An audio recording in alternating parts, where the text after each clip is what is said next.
Good afternoon, everyone. My name is Nick Spaeth. I am from Brookfield Academy, and I also happen to serve as the president of the Wisconsin Association for College Admissions Counseling. So I wanted to formally welcome you to the virtual college exploration for all Wisconsin students, sponsored by the Wisconsin Association for College Admission Counseling and StriveScan. Before I turn things over to John McGrill with the University of Alabama, a few bits of housekeeping. If you do have questions to ask, please use the question and answer button to type your question in there. John will be monitoring that. Your camera and microphone are off, so we cannot hear you. The session will be recorded and will be available on WACAC's website, wacac.com, probably within the next few days.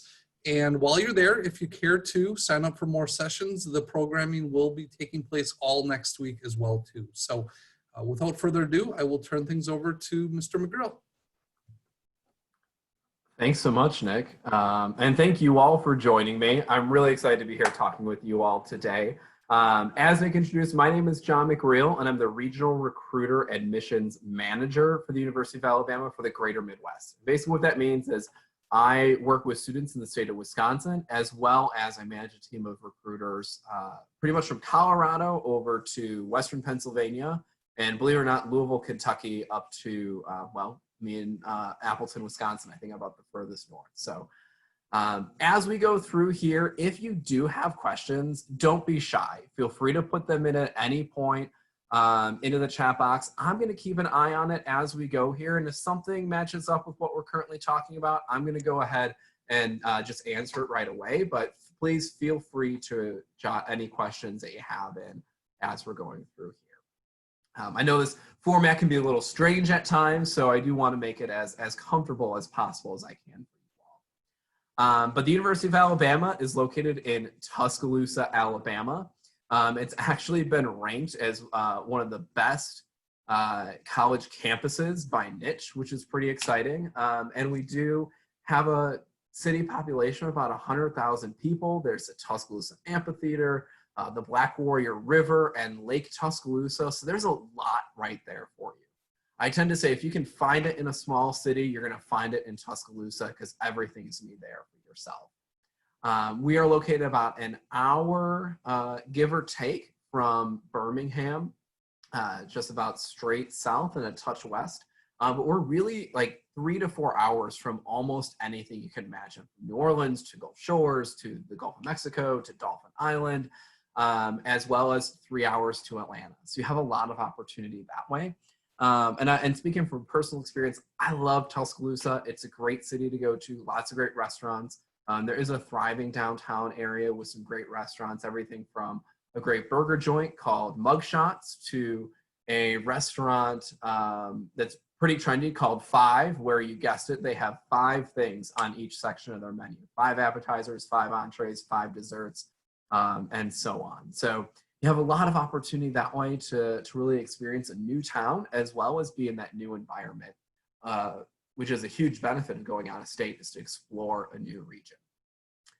When school's in session, we have about 140,000 people in Tuscaloosa, and that's because the university has about a little over 38,000 total students who attend UA. And as you can see here, they come from all over the country. Every single state is represented on campus, every county in Alabama is represented, and about 80 countries globally actually have students physically on our campus. So it's not just a national community, but an international community. So one thing that that students of mine constantly tell me is they get so excited to travel, obviously in a non-pandemic year, they get so excited to travel because they have friends and classmates across the country. And you can see our top 10 list here. Obviously, Alabama is gonna be #1. But Georgia and Illinois round out the top 3, which I think is great. And whatever you may think of the Bears fans south of the border, or if you're a Bears fan, welcome to living in isolation here in Wisconsin like myself. We have a lot in common with students from Illinois.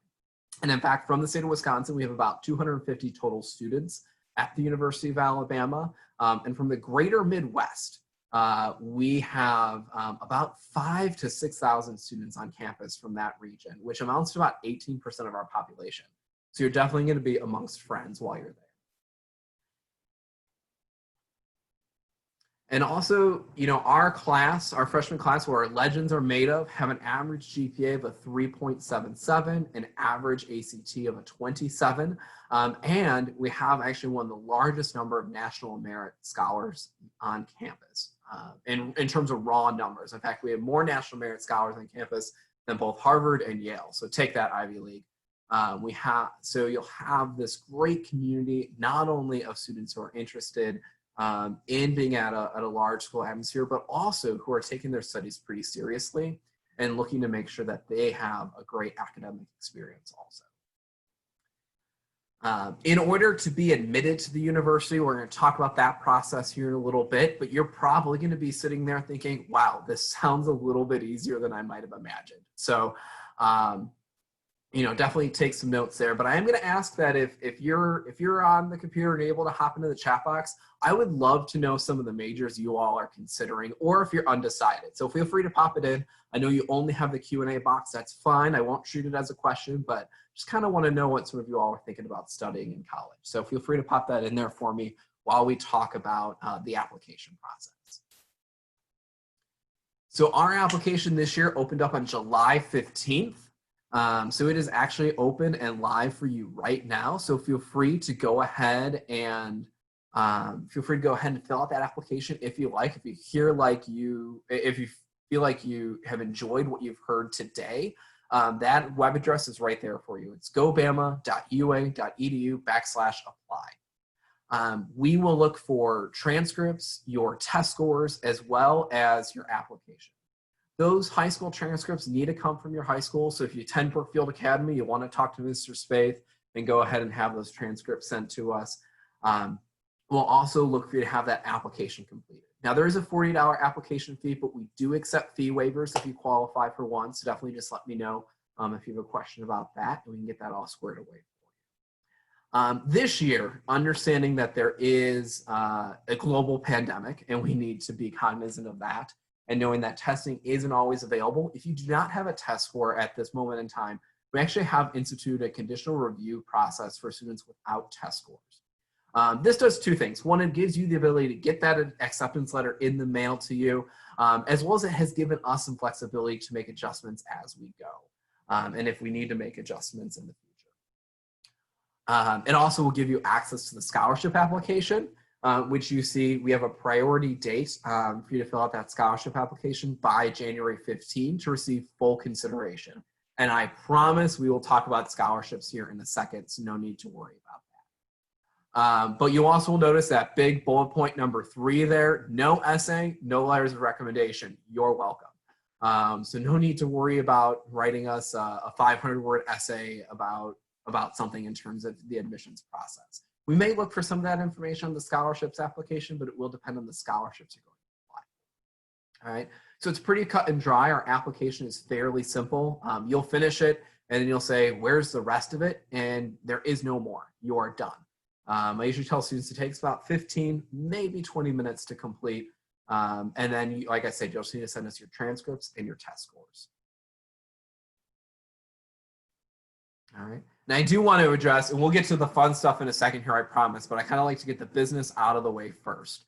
We do have our cost of attendance here, and you'll see that it is listed out there for you for your total direct costs. One great thing that I can report is we actually froze our tuition from this year, or from last year to this year. So I'm really excited about that. And this is what I like to say, kind of the highest amount you'll pay. This is if you're living in the penthouse suite of residence halls, you're going to spend about $9,000 a year for that room. And that meal plan is every single meal that you could possibly eat while you're on campus. We call it the Freshman Unlimited Plan. It gives you a meal for every time the dining halls are open in the course of the given week. All right, so as you're looking at your cost of attendance, you have that there for you. There are a few bullet points on the side here that I want to talk about. October 1st is your financial aid filing date. All right, we'll want to make sure that at that point you're starting to fill out that financial aid paperwork so we can award you any financial aid that you may qualify. That also happens to be the day that our housing application opens up. So if you're deciding pretty early on that, yep, UA is where I'm going to go because I want to be a member of the Tide, you can go ahead and sign up for housing at that point. I already mentioned it once before, but it bears repeating. January 15th is that competitive scholarships application deadline. Make sure you have that filled out. You'll hear me say that a few more times. It's the only hard and fast deadline we truly have. So you'll want to make sure that you're hitting that deadline. You also need to be admitted in advance of that date in order to have access to that scholarship application. February 1st is our priority housing deadline. We'll talk about that here in a second. March 1st, when you receive your financial aid package in the mail, or rather email, so you know what your true cost of attendance is going to be. And then by May 1st, that's when we're going to need you to accept your scholarships, have that test score in if you've been conditionally admitted, and make that decision. It's National Decision Day. And hopefully by that point, you decided, yep, you guys are going to go. You'll let me know. You're going to make my day. You're going to say, no, I'm going somewhere else, in which case that's fine, unless you're going to Auburn. And then, you know, you're dead to me. Just kidding. That is a joke. But hopefully you don't go to Auburn. Roll Tide. I did promise that we would talk about some scholarships here. So I do want to talk about that a little bit. There are 3 big ways you can receive scholarship money from the University of Alabama. The first one is listed right here on the screen, and that is probably the biggest pool of scholarship money for students historically, and that's our merit-based program. And you can see those scholarships range all the way from $6,000 up to $28,000 annually, and those are available to you for up to 4 years, as long as you can maintain a 3.0 GPA at the University of Alabama. I'm really excited this year that we've added a scholarship for students who have a 25 to a 26 on the ACT, knowing Wisconsin is an ACT state. If you happen to have taken the SAT for, you know, maybe an East Coast school that you're applying to, we'll also accept a 1,200 on the SAT for those scholarships. But those are automatic. So if you're looking at this screen and you're thinking, hey, I've already got that, you're good to go. You're going to receive that scholarship. All you need to do is apply and send me all the documents for that application process. All right. And like I said, if you do have questions as we're going along here, please feel free to jot them in. I am very appreciative of both Hannah and Emily who've sent in their majors for me, because we're going to talk about academic programs right now. We have 200 plus majors, minors, and degree programs at Alabama. I usually say we offer everything from aerospace to finance to zoology and everything in between. Our top programs tend to be engineering, business, journalism, psychology, as well as nursing.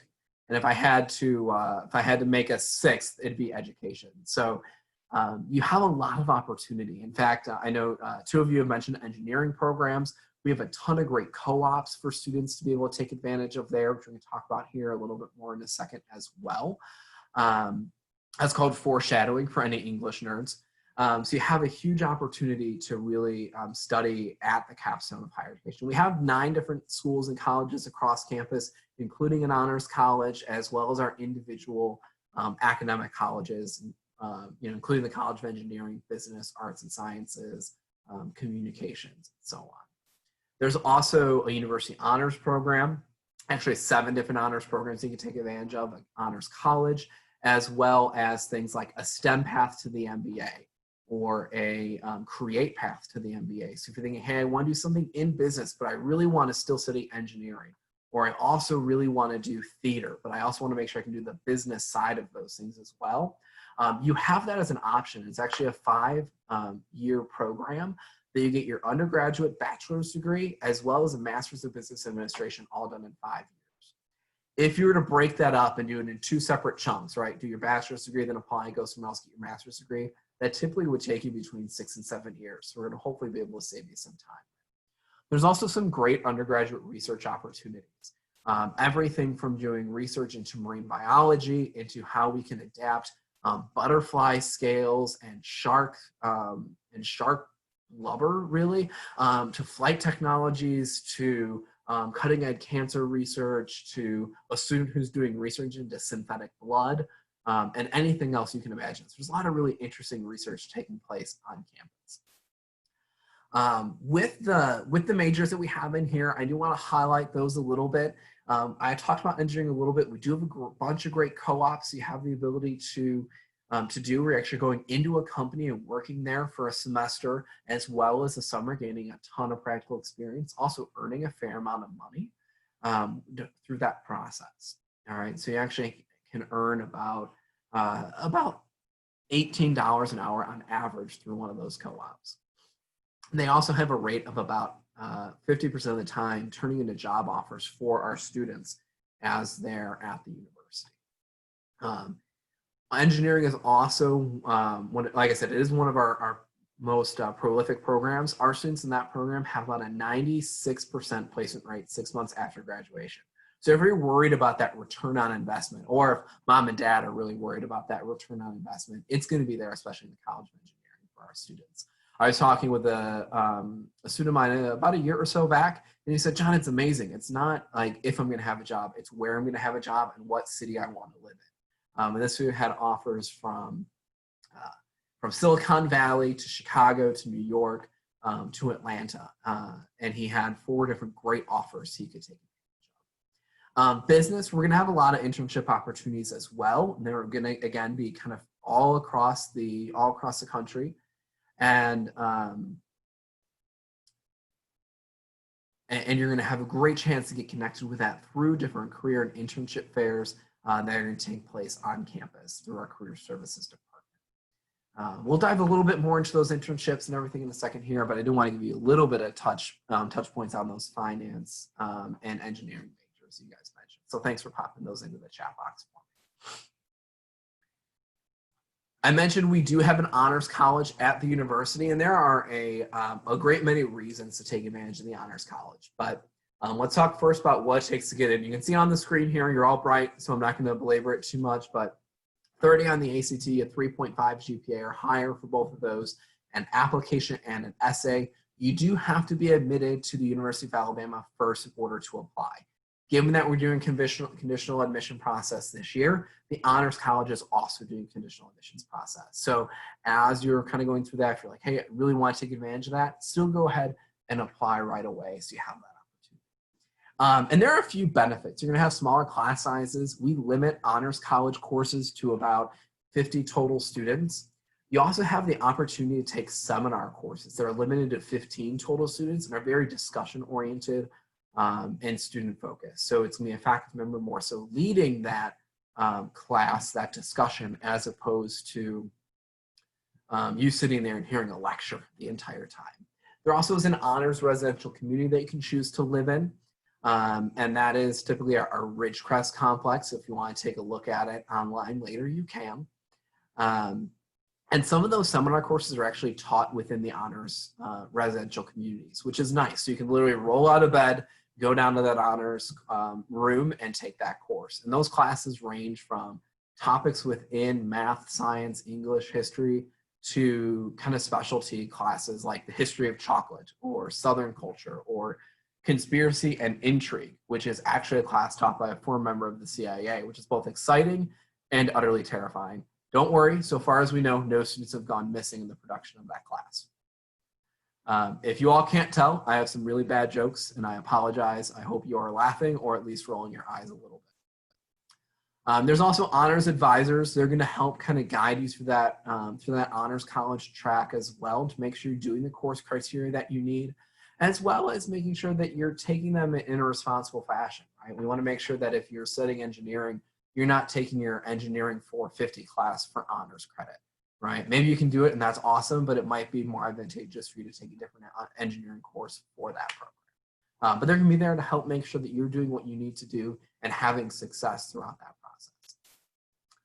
process. You also will have opportunities for undergraduate research. There's specifically a program called the Randall Research Scholars Program, which is an application process where you actually can run your own research project with the advising of a faculty member to help you through that process.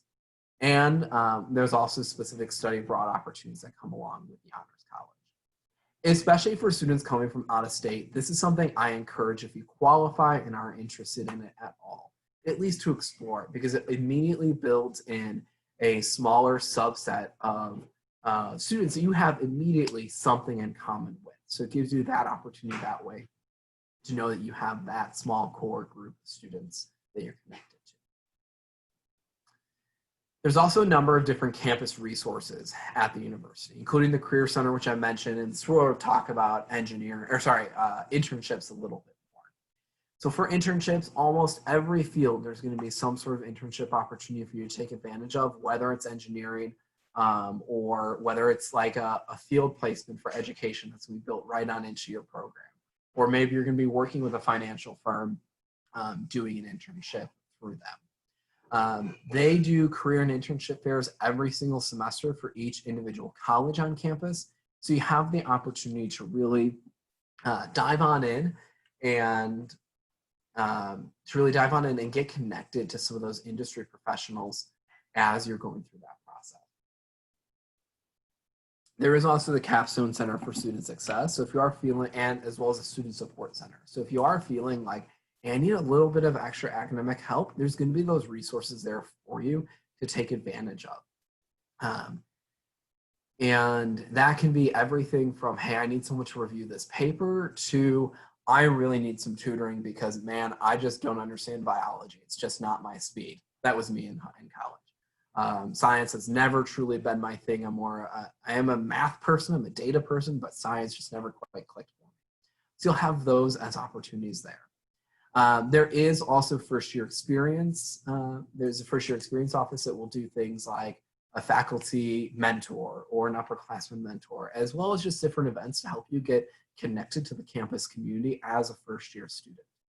It's also our Office of Disability Services. So if you do happen to have an IEP or a 504 plan in high school, you actually can bring that to the university, log it with ODS, and they will help direct you to faculty and classes that are going to work a little bit more concretely with you to help make any accommodations that you need for your IEP or 504. And again, that's all just to make sure that you're going to have success and have the support that you need. It's very similar with the Student Support Center as well as the Capstone Center for Student Success. Additionally, there is a Student Health Center, and that will offer services, everything from if you need to go see a doctor because you're feeling ill, to if you're feeling really homesick and you need to talk to someone. Mental health, especially right now, is such a focus for us. We want to make sure our students have access to that. In fact, you have up to, I think, 10 visits before they ask you to start paying for anything for those mental health services. So you do have a lot of opportunities there. There's also parent and family programming that takes place as well. And truthfully, I could spend the entire 45 minutes we have just on campus resources. So definitely poke around on our website a little bit so you have that opportunity to take a look at it. So with college, I like to talk about the 3 days and the other 4. What I mean by that is a typical course load at the university is about 16 credit hours, which means you're going to spend about 16 hours a week in the classroom. In order to be healthy, we say you should study an hour for every hour you're in the class. So there's another 16 hours. And, in order to be successful, you should study an hour for every hour you're in the classroom. In order to be healthy, we encourage you, obviously, to sleep about 40 hours a week. That's at least what physicians recommend, right? So if you're doing the quick math with me, 16, 16, and 40 is 72 hours or 3 days. So after 3 days, you've gone to class, you've studied, you're kicking butt in your classes, and you've slept, which leaves you with 4 whole other days in which do other things, right? It's a whole lot of time on a whole lot of no parents because they're 800 miles away in Milwaukee, Wisconsin, or Madison, or Kenosha, or really anywhere across the state of Wisconsin. So how are you going to fill up that time? One, you might utilize some of these campus resources I just mentioned, but there's also going to be a lot of student activities and student life things you can get involved with while you're on campus. And I would contend that that is just as important at times as the classroom experience. So first I'll mention we do have fraternity and sorority life. There are 66 social Greek letter organizations that exist on campus, and it represents about 1/3 of our student body. For men, that percentage is a little bit lower. Women, it's a little bit higher. And then there are 4 Greek governing councils. So you do have an opportunity here to really get involved while you're on campus through Greek life, if that's something you're interested in. But like I said, it's only about 1/3 of our campus population. So you definitely don't have to do Greek life in order to feel like you're involved on campus. Because at the university, we hope that you're going to discover your path. We hope that you're going to discover your passion. And that can be through the classroom, That can be through a myriad of other clubs and organizations. In fact, we have about 650 plus student clubs and organizations get involved with, ranging from student government to philanthropy, to people like to go play disc golf, to an engineering theater group on campus, to something called the Other 49, which is specifically for students like yourself who are coming from outside the state of Alabama. We also have the $1 Million Marching Band, we have Dance Marathon, and just a whole host of other things. There's academic teams as well, so you can see one of the engineering stock car teams right there. We also have a robotics team. We have an investment club that trains students to work with investments that actually has doubled the amount of money that the university gave them. I'm going to have them start handling my retirement very, very soon. And this passion combined with the academic success that you're going to have at the university really helps you become a legend. All right, we talk about where legends are made. And these are just some of our alumni who have rolled through. Marilyn Houston, who is actually, I should update this, she's the former CEO of Lockheed Martin. Then you have folks like Mark Ingram and Reese Davis, kind of on the sports end of things. And then Sanika Martin Green, I apologize for my tongue-tiedness there, who is an actress who was on The Walking Dead as well as on Star Trek Discovery, and a whole host of other folks who have come through, including Harper Lee and a bunch of other folks who have just gone off to do some amazing things. So hopefully you'll become a legend in your own right. So I do want to talk about housing a little bit. You're going to have to live on campus. That housing process is really a 3-step process.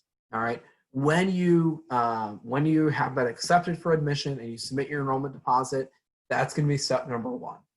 Step number 2 is signing up for housing and paying your housing deposit, and we'll look for you to take care of that. If you apply for housing prior to February 1st of your senior year, you will be able to select your own housing assignment through that room draw process. So if you know, hey, I want to live on the 5th floor of Presidential Village because it's the newest building and I want a view, you can choose that. So you'll have that as an opportunity there. We have about 33 different residence halls across campus for you to choose from. And they are spaced throughout the entire campus. And that's just a good map where you can see some different options there. And you have a few different options when it comes to those room styles. You have traditional style residence halls where you're sharing a room with a roommate, common lounge space, common bathrooms, things like that.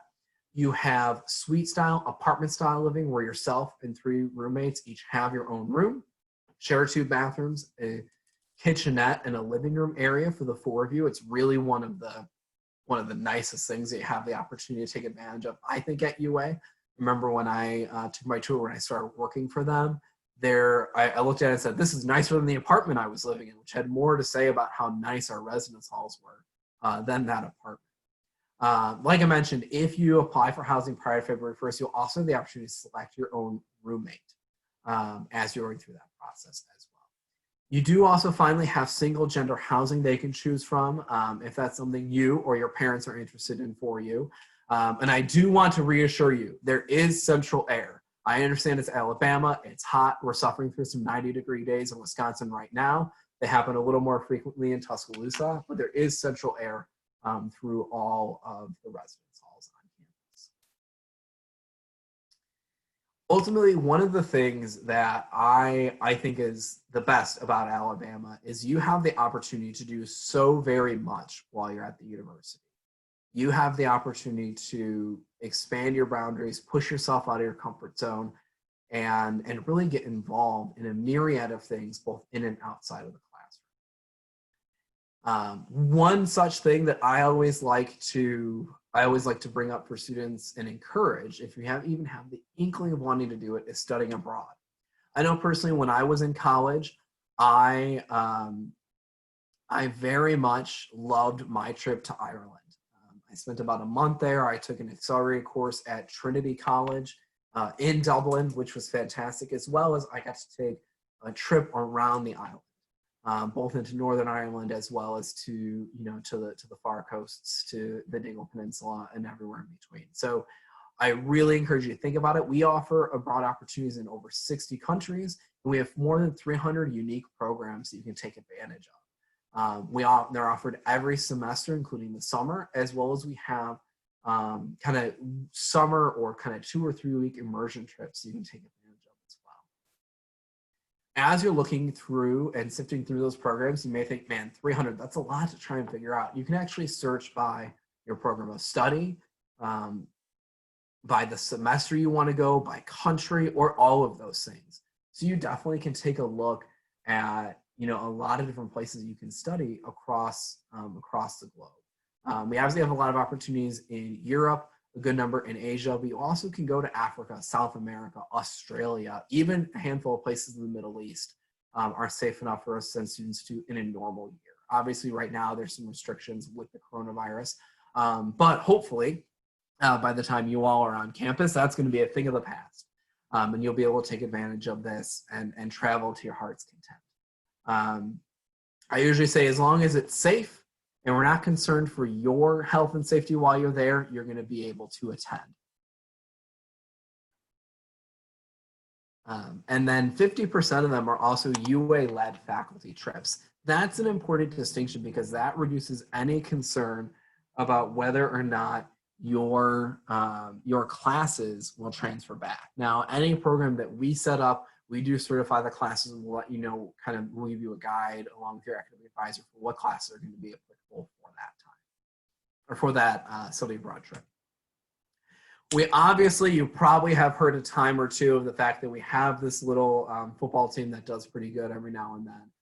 We are NCAA Division I at the university, and we have a 15 different NCAA Division I teams, 17 national championships, and we are a top producer of pro drafted athletes. You'll notice that is not limited to football. That's across the board. So there's a great opportunity for you to, if you're an athlete yourself, to play in a world-class environment, or if you are just excited about living in that type of atmosphere, to really have that experience for yourself as well. So definitely encourage you to take advantage of that environment. I would also be remiss if I did not mention to you all that the most important thing in your college journey, in your college search process, is to make sure that you are attending an institution that is the best fit for yourself. And that can be based on a myriad of factors: academics, personal feelings on campus, professional opportunities that come from attending that university, the social aspect, whatever it is, it's going to be important for you. And I encourage you to start making that list now. Whatever is going to be important for you, make sure you can check off all of those things. And if the university, the university that you're looking at cannot satisfy those things for you, it might not be the right fit for you. So make sure that you're really doing that. And if anyone tells you otherwise, I need you to do a few things for me. Tell them they're lying. Tell them I said they're lying. Give them my phone number so we can have an abrupt conversation and run away.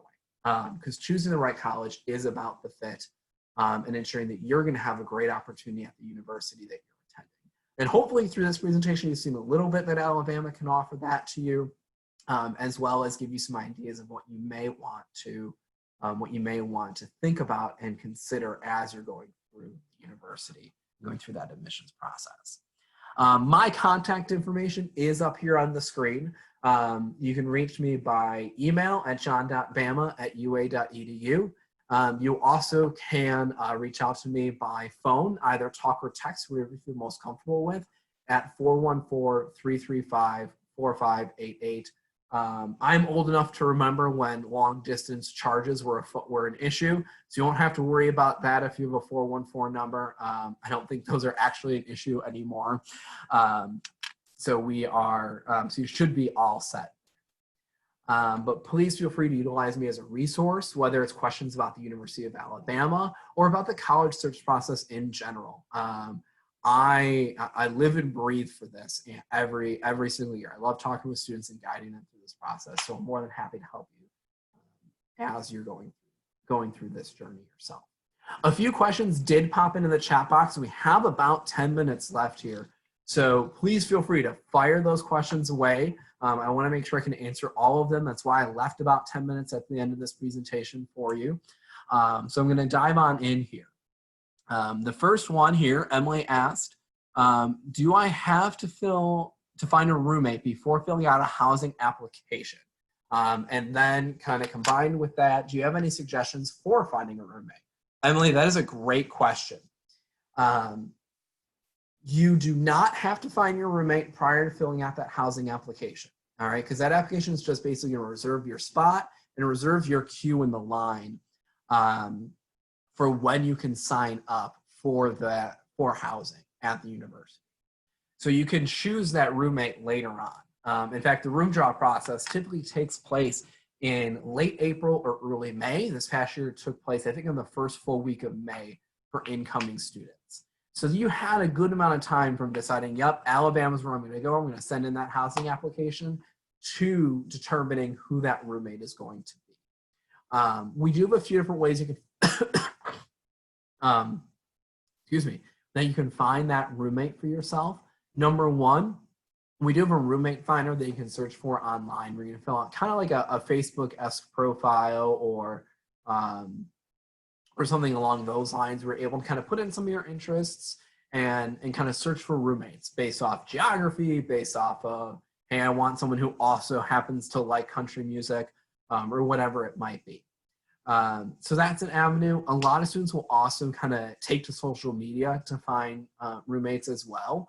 I will warn you that a lot of those like class of whatever pages are not moderated by the University of Alabama. So the class of 2025 page is not moderated by us. It's moderated by a third company that actually has third-party company that has no relation to us.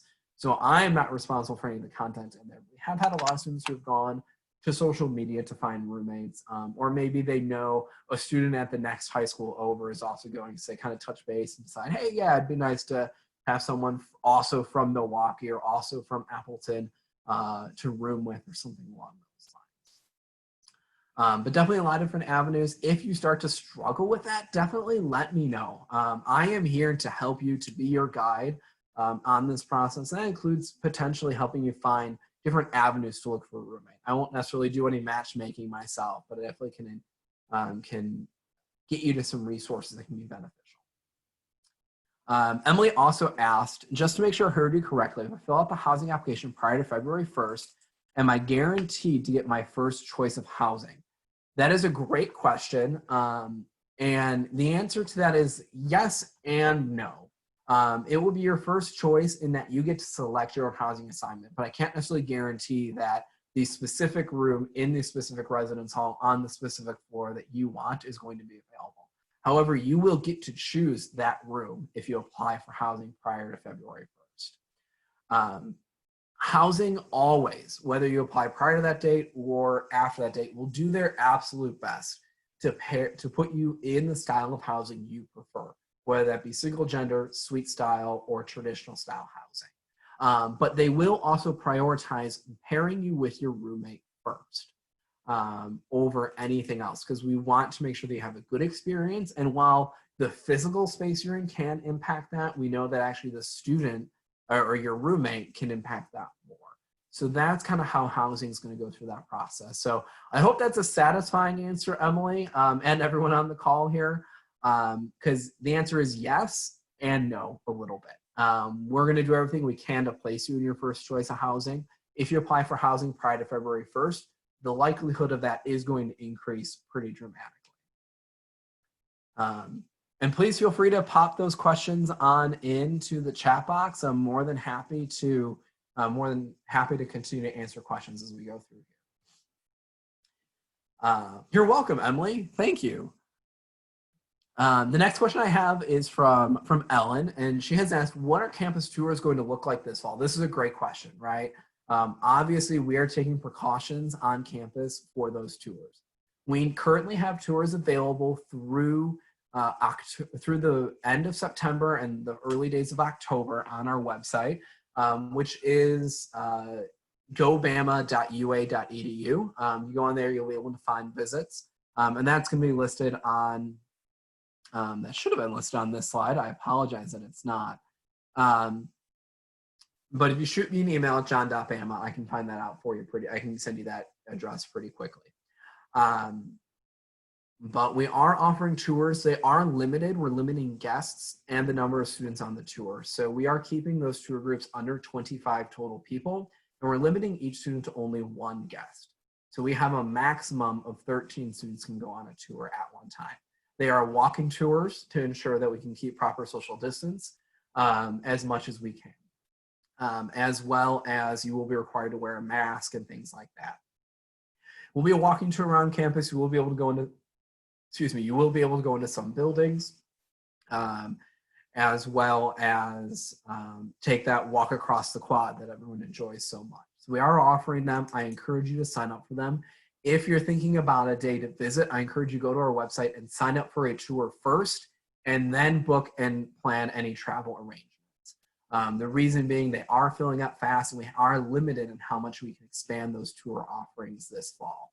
But I know my campus partners and colleagues in the visits office is doing literally everything they can to ensure that we are offering as many tours as possible for students. We are also doing some on-campus events, again, with proper social distancing, as well as limited student participation and limited guests. So for instance, we're doing our university days. We've shortened the program and split them into 2 sessions over the day to increase the capacity.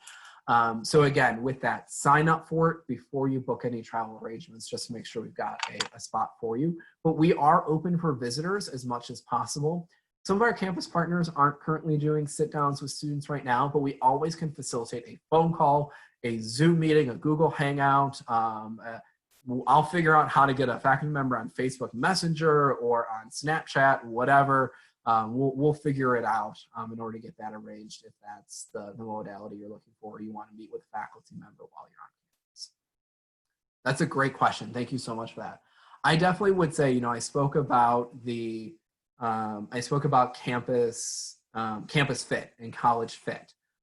Visiting a campus and getting your feet there if possible, or taking advantage of some virtual options as well, which we do have a robust virtual campus visit experience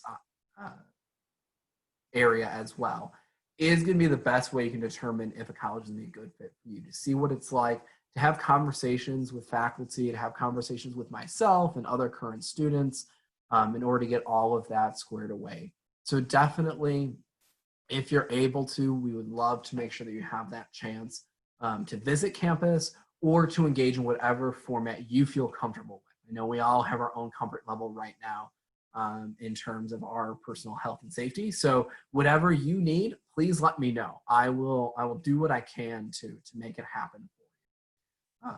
What other questions do you all have? We got about 2 minutes before Mr. Spaeth pops on here and shuts us down.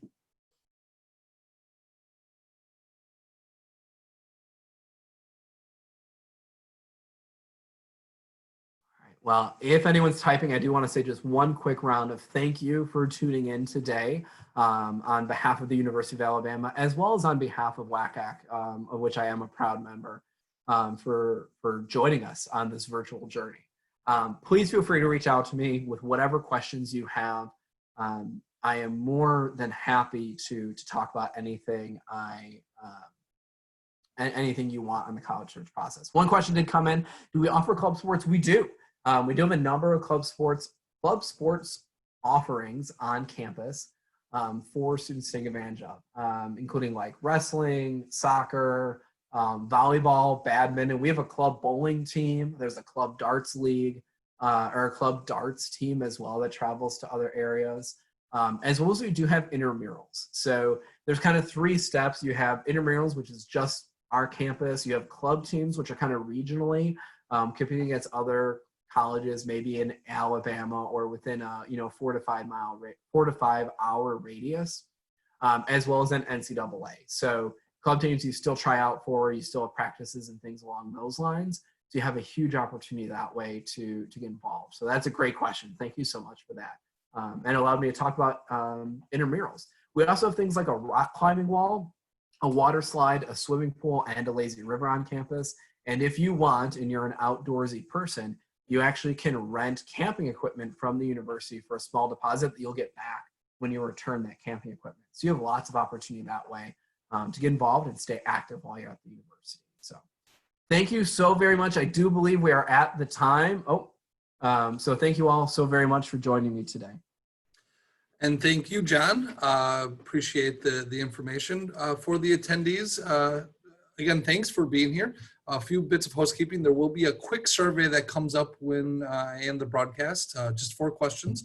If you'd like to sign up for more sessions, this will be going on throughout all of next week.